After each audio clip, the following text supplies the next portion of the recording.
Councillors, please stand. Almighty God, we pray for your blessing upon this council. Help and prosper its work for the advancement and benefit of its people, so that peace and happiness, unity and justice may be established among us all. Amen.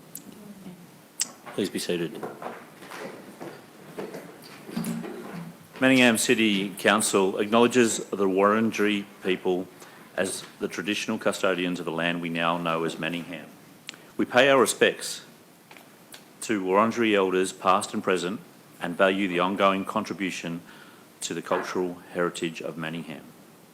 Council would also like to acknowledge the contribution made to Manningham over the years by people of diverse backgrounds and cultures. I welcome all members of the public joining us online to observe proceedings. As a result of the current COVID restrictions that remain in place, members of the community are not yet permitted to attend council meetings in person. The health and safety of our community and employees is our priority during these uncertain times, and we will continue to conduct our meetings in a limited form. We will review the conduct of our meetings regularly, and any changes will be noted on our website. We're still taking questions from the public and encourage you to submit your questions in accordance with our normal practices. As you cannot be present in the chamber to read your question will be read by our CEO. A response will be provided where we have the information to hand. If we are unable to provide a meaningful response, we will take your question on notice and provide a response in writing. We will deal with a maximum of 2 questions per person and 2 questions on any one issue. If you have more than 2 questions, please submit these additional questions in writing through the normal channels. Council meetings are governed by Manningham's governance rules. I'll introduce each item of business as listed on the agenda, calling it by number and reading it by title. I'll then call for a mover and a seconder of a motion on the item before opening any debate. Only councillors are able to join the debate on any item. Councillors may adopt the officer's recommendation in the report or propose amendments and supplementary motions. Item 2, apologies and request for leave of absence. There are no apologies. Item 3, prior notification of conflict of interest. No prior notifications of interest have been received. Councillors, could I ask you, would anyone like to give notice of a conflict of interest? No. Item 4, confirmation of minutes. Do I have a mover? Councillor Chen. Yes, Mr. Mayor. I move that the minutes of the ordinary meeting of Council held on 13th October 2020 and the annual meeting of Council held on 10 November 2020 be confirmed. Thank you, Councillor Chen. Do I have a seconder? Councillor Kleinert, thank you. Would you like to speak to the motion? No, thank you. Councillor Kleinert. Would anyone else like to speak against the motion? There being no speakers, I'll put that motion. Those in favour? And that is carried unanimously. Item 6, presentations. Sorry, item 5, presentations. Item 5.1, condolence motion for John Lebrun. Councillors, it is with deep sadness that I must inform you of the recent passing of John Lebrun. Mr. Lebrun worked as a school crossing supervisor for 7 years at Manningham City Council. He'll be remembered for his enthusiasm and his dedication to the crossing at Blackburn Road and the care and attention he gave to the children and parents who used the crossing for Beverly Hills Primary School over the years. Would Council like to move a condolence motion? Councillor Laura Main. Thank you, Mr. Mayor. I would like to move the motion that Council place on record its sadness at the recent passing of Mr. John Lebrun. Record its appreciation for the contribution by Mr. Lebrun during his 7 years at Manningham City Council and extend its sympathy and condolences to Mr. Lebrun's family at this very difficult time. Thank you. Thank you, Councillor Main. Is there a seconder for the motion? Councillor Kleinert? Are there any speakers to the motion? Any further speakers? I'll put that motion. Those in favour? And that is carried unanimously.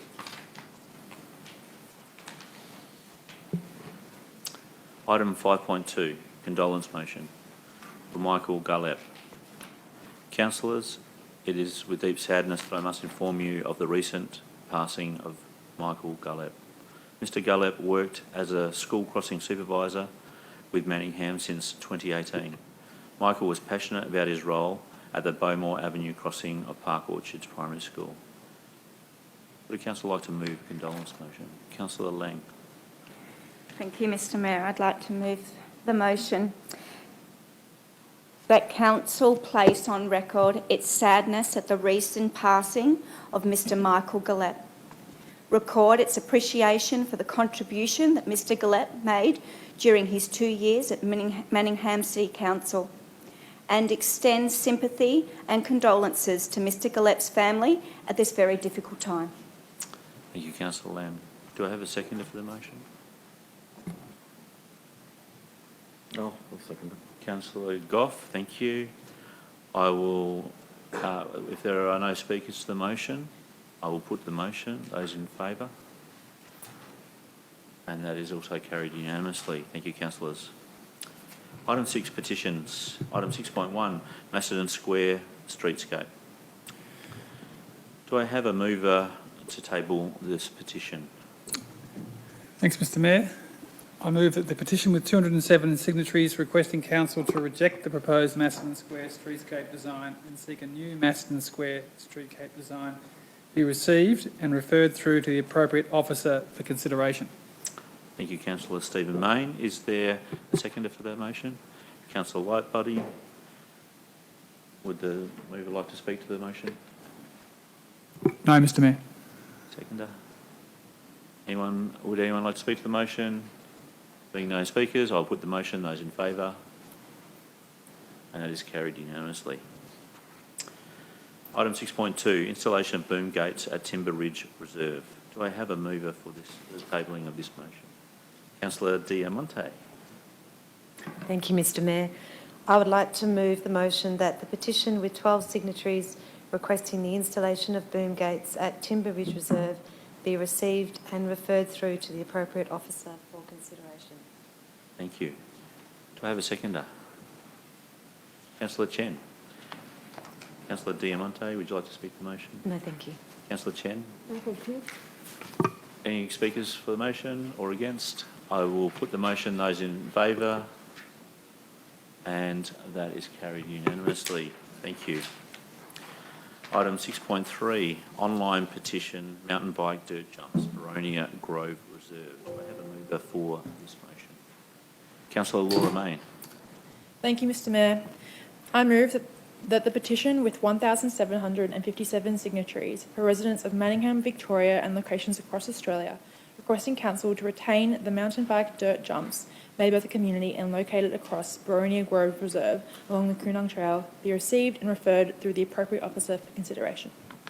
Thank you, Councillor Mayne. Do I have a seconder? Yes, I second the motion. Thank you, Councillor Lang. Anyone like to speak to the motion? There being no speakers, I'll put that motion. Those in favour? And that is carried unanimously. Thank you. Item 7, public question time. We've received a number of questions for tonight's meeting. At this time, anyone submitting a question to council is not required to be present and will have their question read out by the CEO, Mr Andrew Day. Our first question is from Ms Philomena Stangy. Thank you, Mayor, and this relates to street trees and a response back from council. Question 1 is, I would like to know why I can't replace your trees on the nature strip in front of my house for smaller ones. And question 2 is also, why is the council ignoring me and not replying to my emails, especially when the council recently removed a tree from 34 Guildford Drive, Doncaster East? Ms Stangy, thank you for your questions. As the question relates to nature strips, could I ask Ms. Rochelle Quattrocchi, Director of City Services, to please respond. Thank you, Rochelle.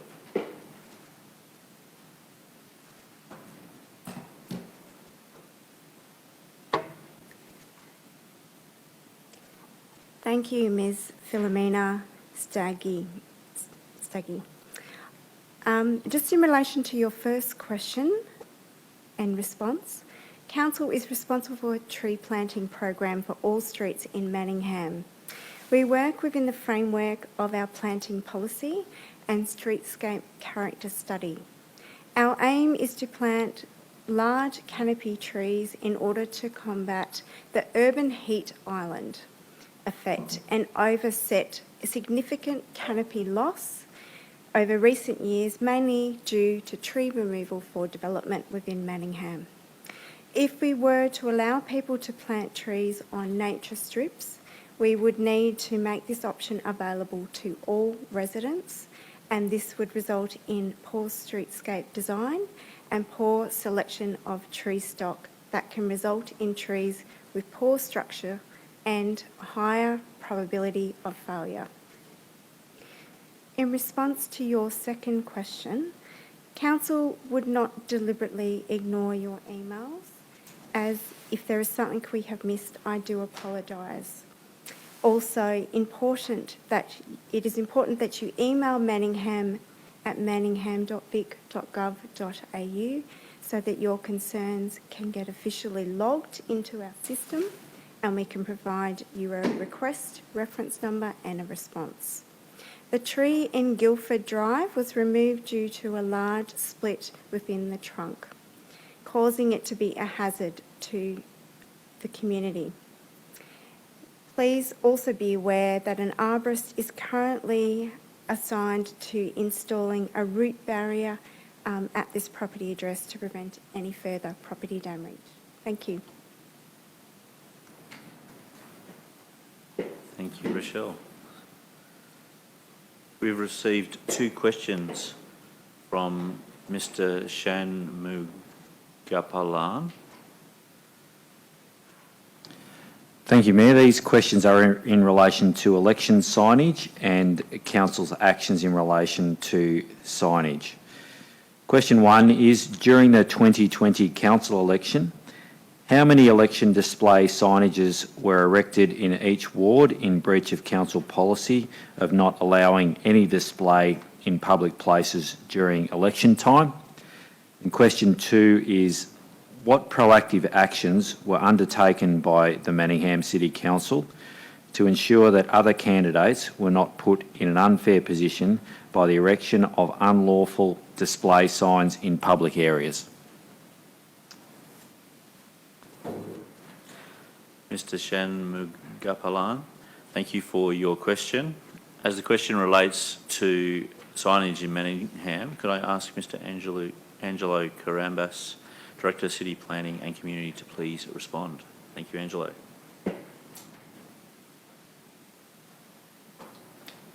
Thank you, Mayor, and thanks for the question. There were 23 signs that were identified, 1 in Yarra Ward and 22 in Waldo Ward. And in response to the second part of the question, the second question, so prior to the election, the Council provided a package of information to all Council candidates which identified, amongst other things, the relevant restrictions relating to the erection of electoral campaign signage within the Council area. And during the election period, when signs that breached the requirements were detected, the relevant candidate was contacted by Council officers directly and advised that the signage breached Council's requirements and the removal was required. Failure to remove the signs resulted in officers removing the signs themselves. Increased patrols were also undertaken when hotspots were identified, and sometimes that occurred 3 times a day, and repeat offences were also notified, or we also notified the Victorian Electoral Commission where repeat offences occurred. Thank you, Mr Mayor. Thank you, Angelo. We received also a question from Ms Stella Yu. Thank you, Mayor. This was in relation to the sending out of the multilingual brochure in the lead up to council elections, informing residents of their entitlement to vote. And the question is specifically how many voters enrolled under the category of owner ratepayer, section 242(1) of the Local Government Act 2020. How many voters enrolled under category of occupier ratepayer, section 244(1) and 3 of the Local Government Act 2020, and how many voters enrolled under the category of corporation ratepayer, section 245(2) of the Local Government Act 2020. Ms Yi, thank you for your questions. As the questions relate to voter enrolment, could I ask Andrew McMaster, Group Manager, Governance and Risk, to please respond? Thank you, Andrew.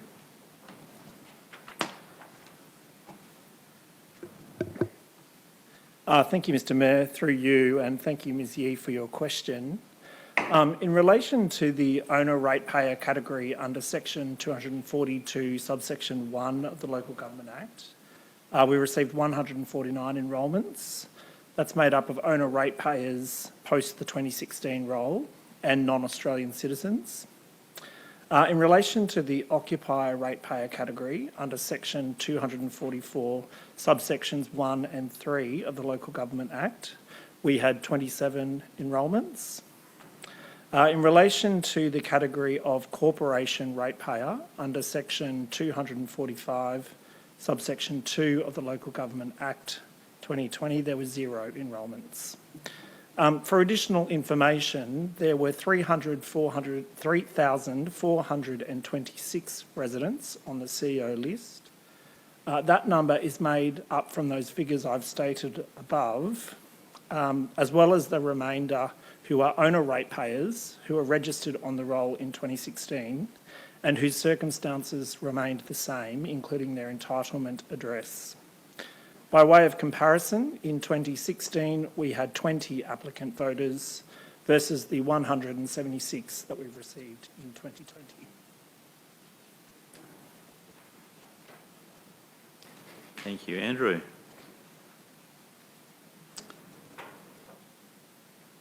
Item 8, admission of urgent business. There are no items of urgent business. Item 9, planning permit applications. 9.1, planning application PLN 20/0030 at 9 to 11 Bay Drive, Doncaster, for the construction of a 5-storey apartment building comprising 36 dwellings, associated basement car parking and a visitor car parking waiver of 2 spaces. Do I have a mover for this motion? I would like to move that the recommendation be adopted. Thank you, Councillor Laura May. Do I have a seconder? Councillor Lightbody. Councillor Laura May, would you like to speak to the motion? Yes, Mr Mayor. This development application is for a 5-storey, 36-apartment residential complex at 9 to 11 Clay Drive, which is located 100 metres south of Doncaster Road in the Doncaster Hill development zone. This site currently occupies 2 standalone houses which will be demolished and is next to the old Hanson Technology head office. Doncaster Hill has been growing by 300 apartments yearly, which this application will potentially contribute to. There were 2 objections originally and no request for a submitters meeting. The objections were mainly due to concerns about lack of visitors car parking, which was originally only 1, but this has been amended by our officers and has been increased to 3. Apart from that, the application is compliant with the requirements and is an attractive design. It has been described as a positive contribution to the area and streetscape by providing a building with a high level of visual interest, architectural features, varied materials and detailing. We also hope that future potential residents enjoy the future park, which has been introduced on Hepburn Drive down the road from the application. This park will be acquiring 4 houses and will hopefully improve the quality of life in this area. I would like to thank the officers for their professional handling of the application and their well-written report. Thank you. Thank you, Councillor May. Councillor Lightbody, would you like to speak to the motion? Are there any other speakers against the motion? Question? Councillor Stephen Mayne. Thanks, Mr Mayor. I have a question. In relation to both this item and the following planning item, I'd just like some clarification from the officers as to whether there will be any developer contribution plan payable by the applicant once the development is progressed. If so, is there any ballpark estimate as to how much that contribution will be? Thank you, Councillor Mayne. I'll refer that to the CEO. Thank you, Mayor. I'll actually refer that to Mr Karambas to provide a response. Sorry, Mr Shee's here to provide a response.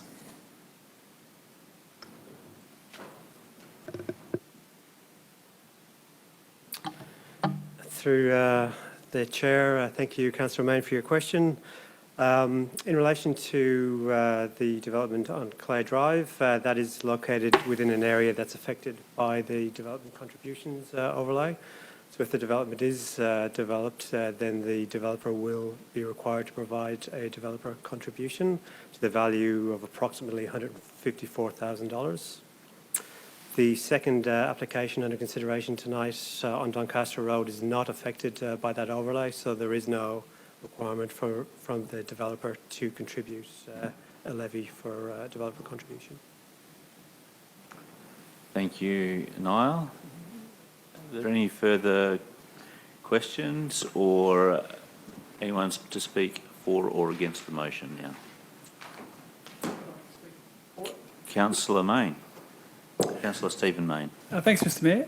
Yeah, look, I think this is a good application on Doncaster Hill, an extra 25 dwellings. As the mover mentioned, we're projecting to get about 300 a year, so it's a relatively small application in the context of Doncaster Hill. But these are the sorts of sites where we're encouraging this sort of more intensive development than the current freestanding blocks which are on the site. It's been a relatively quiet year for applications coming to council. I think the officers were mentioning earlier this is the first one that's come to open council since February.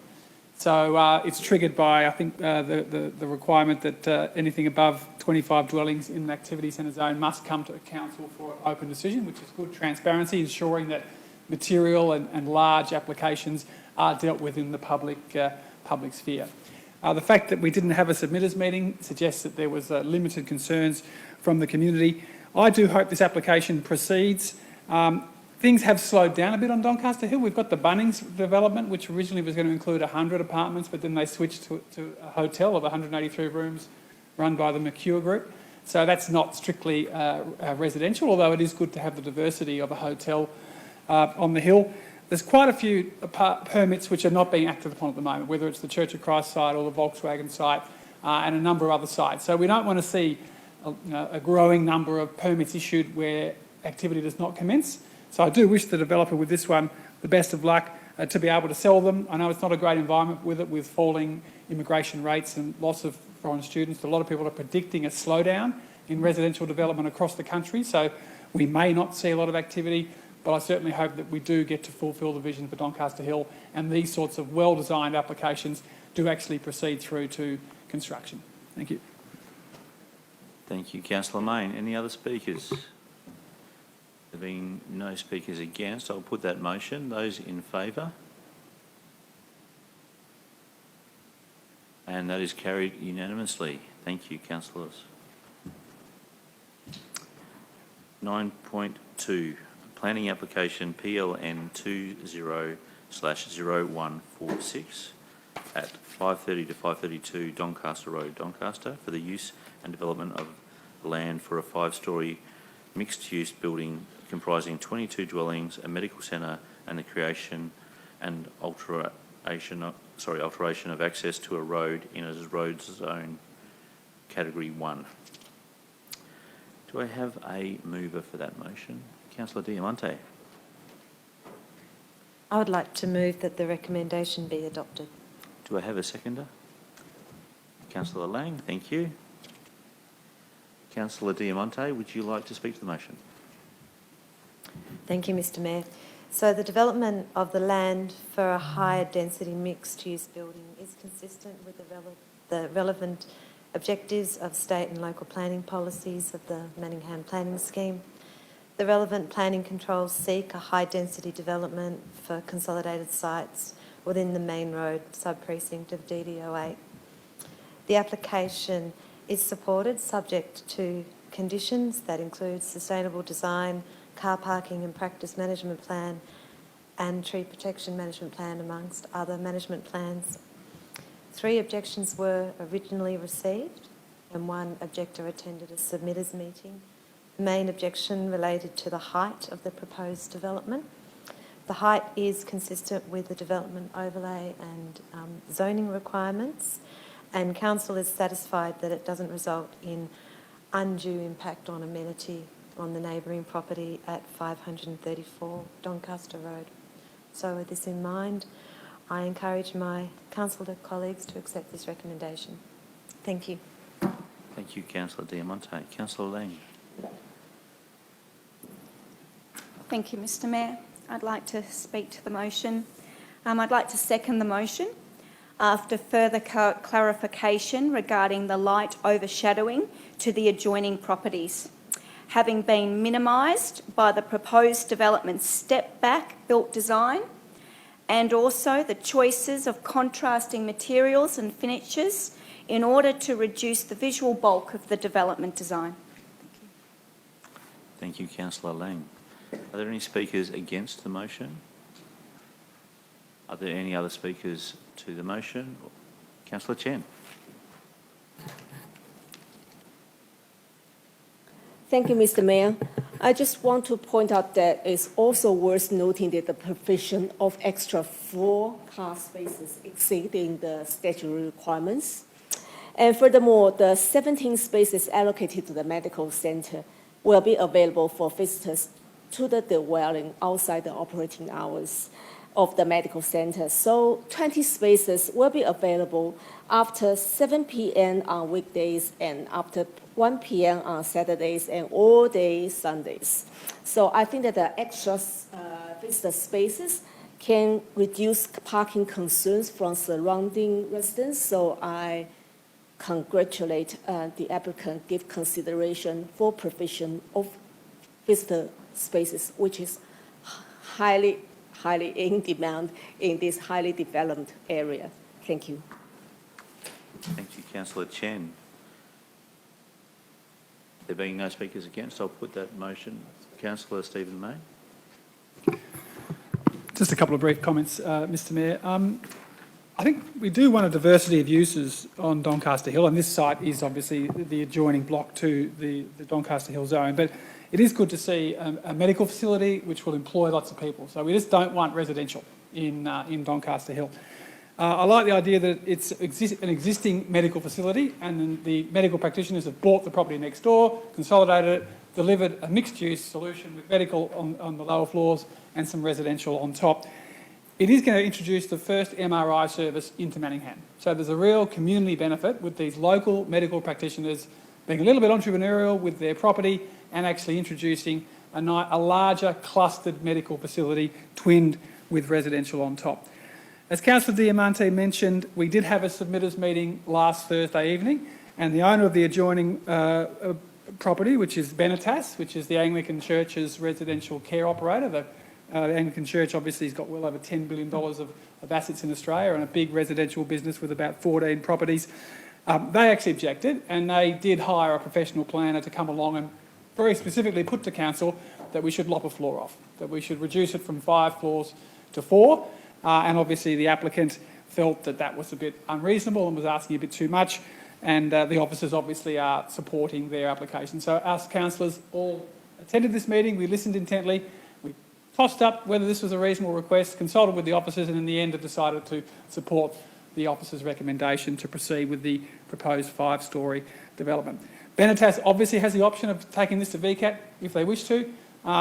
And I do want to commend Benetas for having this property because it'll be the first vertical residential care facility in Manningham. Again, it will deliver a lot of diversity because there'll be a lot of jobs in residential care, not just your usual standalone apartments, but hundreds of people working in that facility. So I really hope that that development gets up. They can happily coexist with their neighbours in the medical facility with residential on top, and that these 2 developments will together add to the diversity of all that is on offer at Doncaster Hill.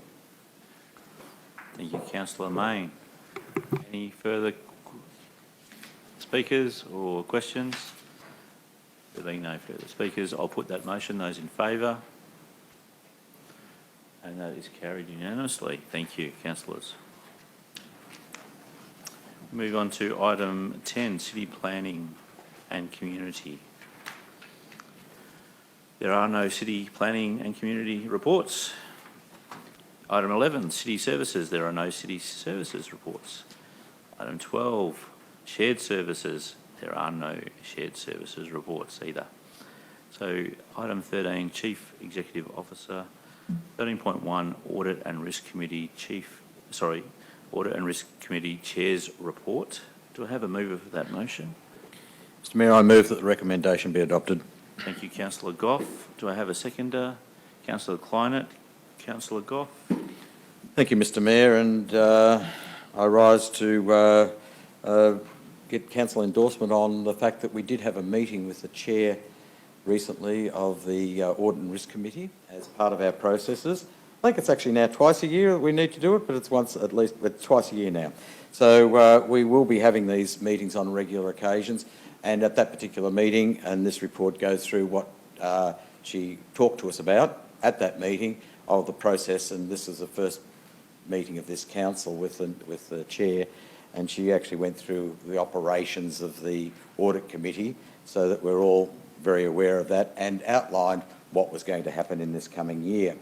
Now, the Audit and Risk Committee really is there. It's a committee that we've had going here, and we've actually had it at Manningham prior to it becoming part of the Local Government Act and prior to it being a preferred thing. So I think it was 1997 we had an audit committee running here in Manningham.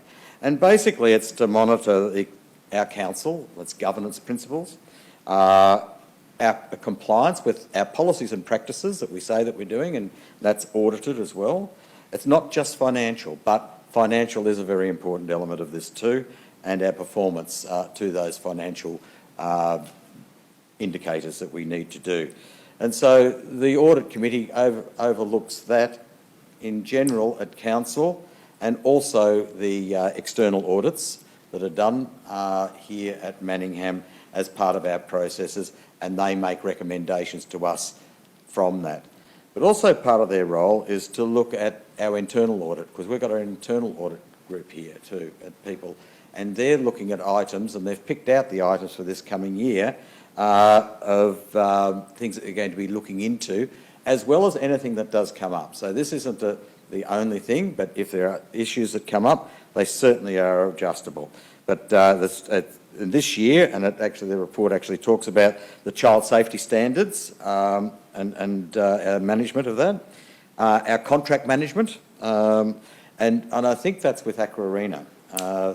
Is it just Aqua Arena, or is there any other services there? I think it is Aqua Arena. Our payroll, our processes there, and also our ability to manage conflicts of interest and conflicts within the council. Cyber security, which is probably starting to become extremely important, because we don't want our websites to crash or people to break in to our databases and all of the information that we've got there. And probably the most important one of local government is our procurement processes, and that is a very important element of what we do. So our chair actually spoke to us about that, and also talked about, I suppose, our compliance and the recommendation for council, and this has been the last election, for our annual report and all of our budget papers for last year going through. So that's basically the outline of the report that was going through. So I urge that all councillors support this, to note that we've received it. Thank you. Councillor Goff. Councillor Kleinert? Councillor Kleinert? Nothing. Are there any other speakers? Sorry, are there any other speakers to the motion? I'll put that motion. Those in favour? And that is unanimous. Thank you. Sorry. Item 13.2, appointment of independent member of the Audit and Risk Committee, November 2020. Do I have a mover? Mr Mayor, I move that Council appoint Evie Papadopoulos as an independent member of the Audit and Risk Committee for the period 24th of November 2020 to the 30th of November 2023. Thank you, Councillor Goff. Is there a seconder? I second, Mr. Mayor. Thank you, Councillor Chen. Councillor Goff. Yes, Mr Mayor. Council needed to actually appoint an independent member to this committee from the passing of a former member, and this is the process we've gone through, and Evie Papadopoulos is the recommendation for the board. Thank you, Councillor Goff. Councillor Chen. Nothing further. Are there any speakers for the motion or against it? I'll put the motion. Those in favour? And that is carried unanimously. Thank you, councillors. Item 13.3, councillor representation on committees and external bodies for 2020 and 2021.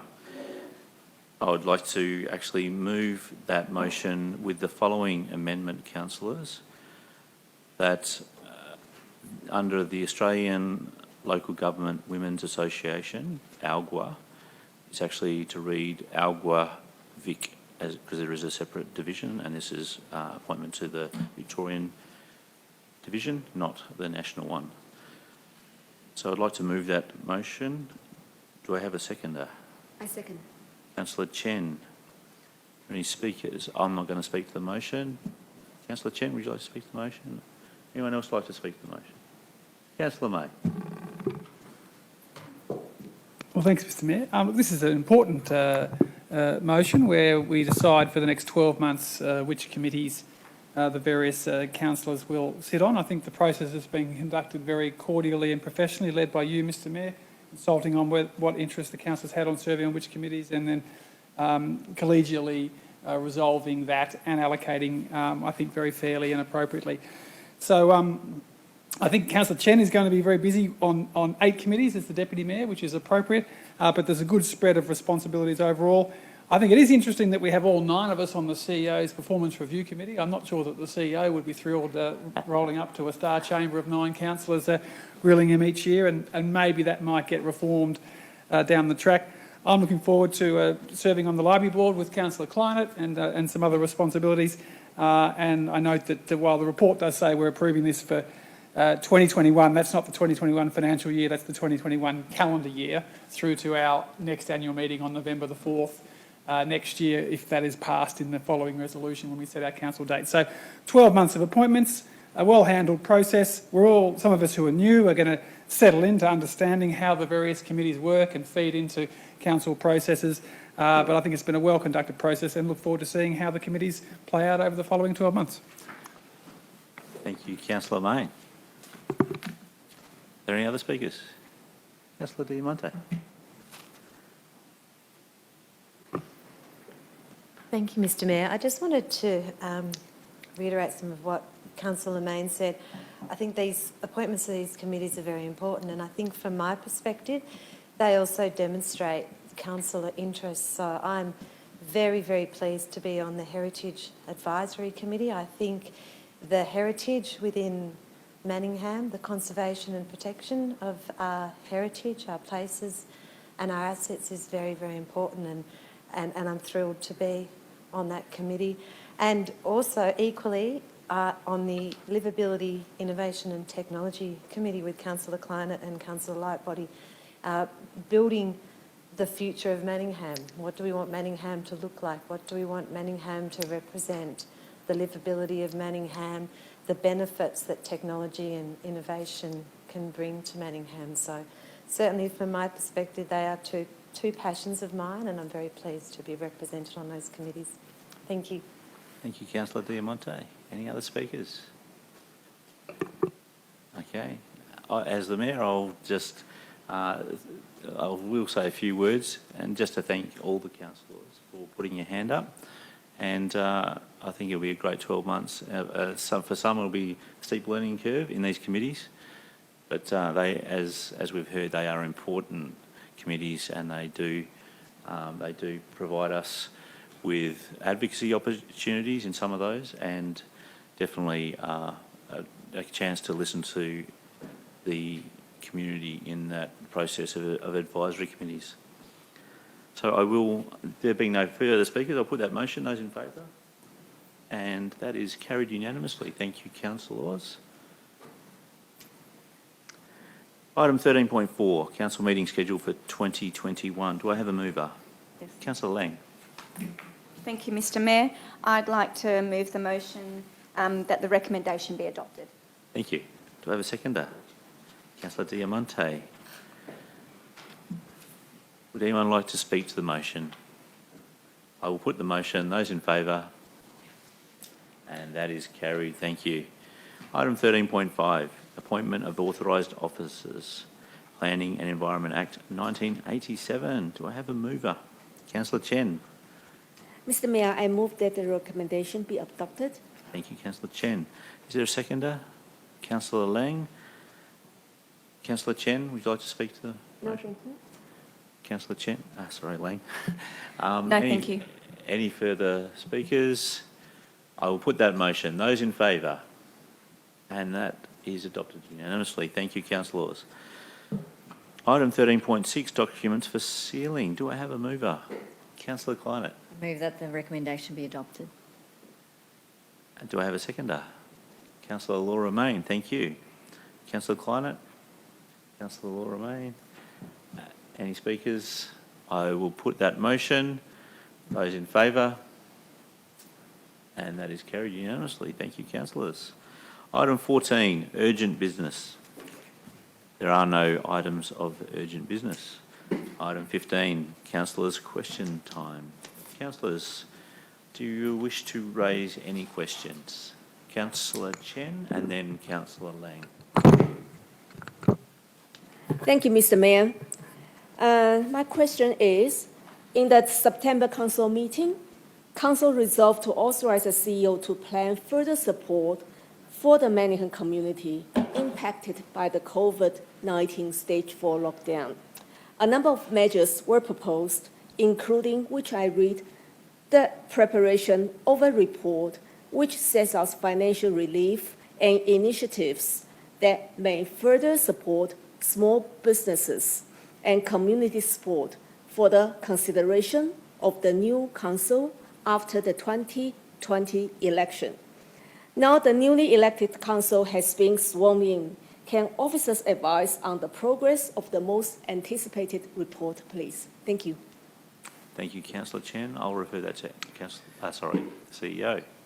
Thank you, Mayor. I'll actually ask Mr Karamas to come forward and give a little bit of an update on what has been occurring in terms of the initiatives that the previous council supported, and also an update on where we're at with the report to come to the new council. Thank you, Mayor, through you. So the financial relief measures that were adopted by Council in April and September have been received really positively by our community. As indicated in the resolution, we are proposing to come back to Council with a further report. So at this stage, that's scheduled for a briefing and a Council meeting in February. So by way of just a brief background of what's been happening over the last few months, in terms of sort of the rate relief, financial relief, the Council's received approximately 122 applications for rate relief under our hardship policy. 10 of those were from commercial properties and the rest are residential. In terms of business permits and supporting our local business community, there's been steady demand for advice and support from our team, particularly restaurants, cafes and shops have been the primary focus since, I suppose, July. To give you an indication, we've received 71 applications for footpath trading. So that's, tables and chairs out the front, and our team is facilitating those as quickly as possible. Just other examples, our environment health team has received 85 applications for approval of new or transferring businesses from other locations since the 1st of July. And again, they're being facilitated as quickly as possible and support provided. And in relation to sort of renewal of food registrations, which are due pretty much at the end of the year, next month, approximately 838 renewal notices have now been sent to our food and health premises across the city, and that includes the 50% waiver that was part of Council's resolution. So that equates to a total cost to Council, saving to businesses of nearly $200,000. 9 applications have been received so far for financial hardship and seeking sort of 100% waiver of fees. And at least 7 of those have already been supported. Other things that are happening, along with supporting outdoor dining, we've had in-depth engagement with over 280 businesses who have completed a survey, so we can better understand what the current and future needs of businesses are and what they need to recover from the current economic crisis that the pandemic has brought on. And nearly 150 businesses have participated in workshops and training sessions facilitated by Council, which have provided assistance to businesses seeking to operate more effectively online and how they can respond in sort of the post-COVID world. So as you can see, it's been quite a busy period supporting businesses. In terms of the grants, Council will be aware that we've allocated approximately $825,000 of grants to community organisations to provide urgent relief and community recovery initiatives. It wasn't fully expended, so there's still approximately $175,000 that hasn't been allocated. So the report that officers are currently looking at options based on the survey results and feedback from businesses of how we can best respond. So the report that will come back to you in February will provide you some direction and some options as to how we can allocate the balance of that funds and anything else Council may wish to do. Just to wrap up, in terms of community sport, the rental relief has been very well received and has made a huge difference to the clubs in Manningham, and has basically made the difference between the clubs surviving and not surviving.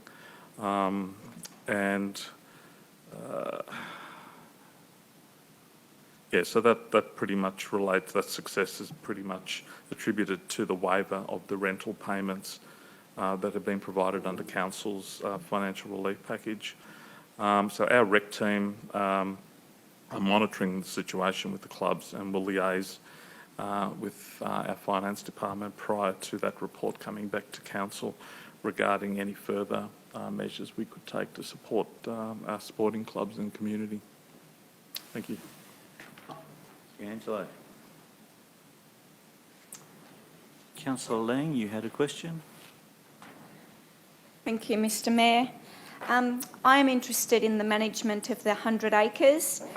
Can I ask officers to provide an update on the management matters on the 100 acres, please? Thank you, Councillor Lang. I'll refer that to the CEO. Thank you, Councillor. I will refer that on to Ms Quattrocchi to provide a response in the chamber.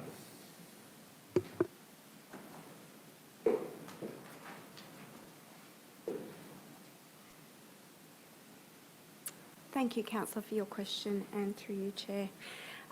We will prepare a briefing for interested ward councillors on the maintenance within 100 acres reserve and provide you a further update. Thank you. Thank you, Michelle. Councillor Lang, another question? Thank you, Mr Mayor. I am interested in the Jumping Creek Road update. Can officers acknowledge that they have received a request from the Jumping Creek Road representative panel in relation to the inclusion of an urban design framework as part of the next stage of the Jumping Creek Road design? Thank you. I think we're going to refer that back to Rochelle. Thank you, councillor, for your question, and through you, Mayor. I acknowledge that I have received that submission from the community group, and that we'll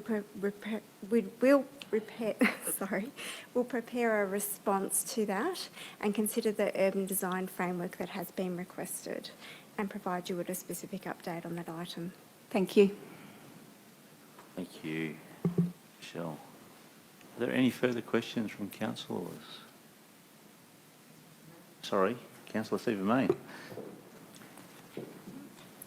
Thanks, Mr Mayor. A question for the CEO. Is the CEO aware that Mannicare's annual meeting last week, Mannicare being the much-loved integrated aged care provider in Manningham, council owns the land and much of the buildings located in the Ruffy ward, that the chairman, David Meiklejohn, announced at the annual meeting that the CEO, Ross Dawson, who served as the CEO of Mannicare and previously MCA, will be retiring effective April next year. I just want to ask the CEO if we can potentially arrange for appropriate acknowledgements of his wonderful service to the City of Manningham, and particularly the elderly residents of Manningham, when he does indeed retire in April of next year.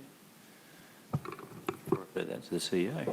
Thank you, Councillor, and we certainly will. Obviously, he's a long-standing and well-regarded CEO of Mannicare and has seen a tremendous amount of growth and improvement, and also worth noting as well, managing right through the COVID-19 crisis and Mannicare not having a single case of COVID-19, which is an outstanding effort. So we'll certainly look for an opportunity to acknowledge that formally from the council and hopefully be in a position to celebrate it with him in person.